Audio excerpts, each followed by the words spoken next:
Hello travel bugs. Today I'm trying to figure out what we do with our spices. We're going on a 6-month trip on a compact 19-foot trailer, so we don't have a lot of space, but we cook most of the time.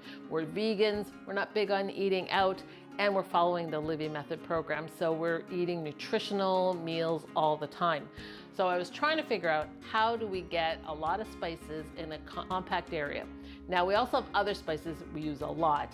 Going to deal with those separately. So what I found at the dollar store were these great little mason jars. So what we're looking for is something with a wide opening so you can get a teaspoon in and you can measure it out.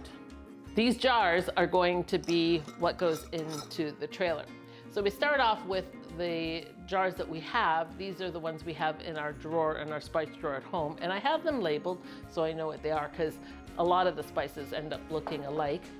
We wanted to get glass jars because plastic will absorb the flavors over a period of time, and I needed a solution where they would be in a compact space and not moving around, because they're in a trailer that's going around.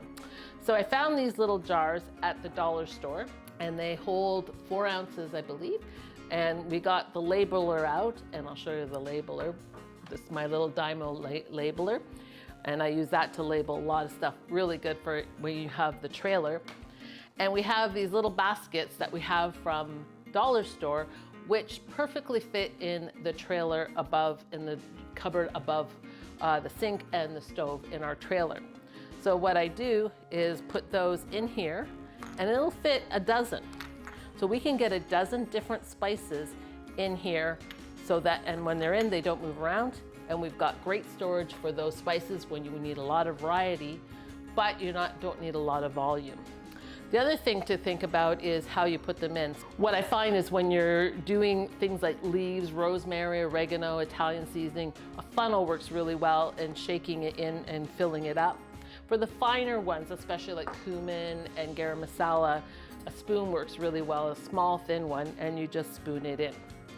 So once we have that done, we've got 12 spices, compact, ready to go, and we're ready to hit the road. Hi, it's Don here. Unfortunately, Tracy couldn't finish the spicy video because she's got to get on an airplane and go see her grandbaby. She's asked me to do it. She said, I need to show you guys the spices. There they are, going into the cupboard. There they go, fits like a glove. She also said that I should make sure that I do it spicy. So, this is as spicy as it gets. We also want to say that we're going to be eating food across the country. We'll cook a lot of it ourselves. We'll cook our own food a lot of the time. But when we get to Newfoundland, I don't think we can be eating Newfie poutine every day. Although I think I'm going to want to, because it looks so good. So until next time, we'll see you on Travel Bugs 2020. Or that. Okay, why don't I start again? Why don't I start again? Because if not, it'll be up and then I'll be down, right? Okay.